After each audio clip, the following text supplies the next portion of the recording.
Kathy Longwell with Dog Speak Dog Training and Behavior. How do we get our dog's behavior to go from hyper, over-aroused, excited, to more of a calm demeanor? So there's a lot of different things that we can do to help our dog to be more calm.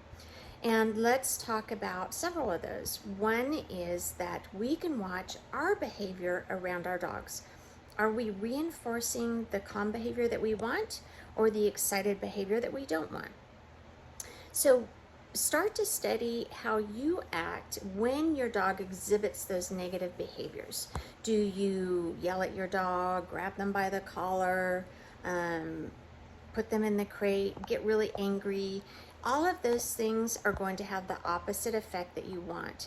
They're actually going to feed the behavior because it's attention. It's just like a toddler that you take into the store and the toddler has a total meltdown and you're at the end of your day and you've absolutely had it and so you lose it. What does that do? That actually feeds the toddler's tantrum because negative attention is still attention. So what we want to do is when our dog is acting up, we want to remain as calm as possible. Easier said than done. I get it. I'm not perfect at this. It's just something that we all have to work on and be aware of.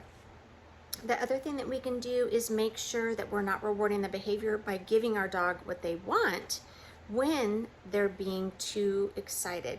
An example of that would be when we let our dogs out of their crate or through a door. Do we let them barge through that door or do we have them sit?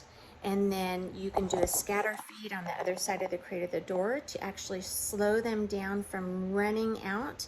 All of that, slowing down the behavior using scatter feeds is going to help our dog to realize that calm behavior will get them what they want. A lot of times we accidentally reinforce the more excited behavior by opening the crate or the door while our dog is overly excited.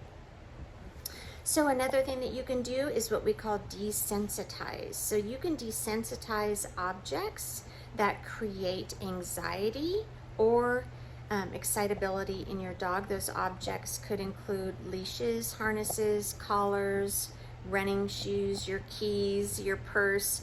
So start to study your dog's behavior and watch for when they get overly excited. If that's when you get the leash out, which is pretty normal because they're excited to go for a walk, then desensitize that leash by taking the leash out several times a day and not going for a walk. You can even take the leash out, go sit down on the couch and relax so that your dog gets a different association with that object. So it's a super easy thing to do that you can help your dog to be more calm when you bring out anything that's associated with a walk or going away from the home.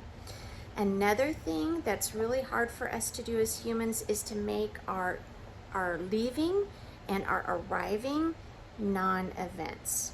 So the more we talk to our dog and, oh, bye, have a good day, I'm gonna miss you so much, and pet him, and the more we cause anxiety in our dogs when we're leaving the house. So it's much better to say, okay, I'll be back, toss some treats on the floor, and then leave. When you arrive home, it's better to ignore your dog until they're calm and then pay attention to them. Because if you pay attention to your dog when they're overly excited and jumping on you, guess what? You've just reinforced that behavior. You're getting so smart. You should be a dog trainer. So happy training, everybody. I hope that helps. If you have any additional questions, feel free to reach out. www.allgodscreatures.biz.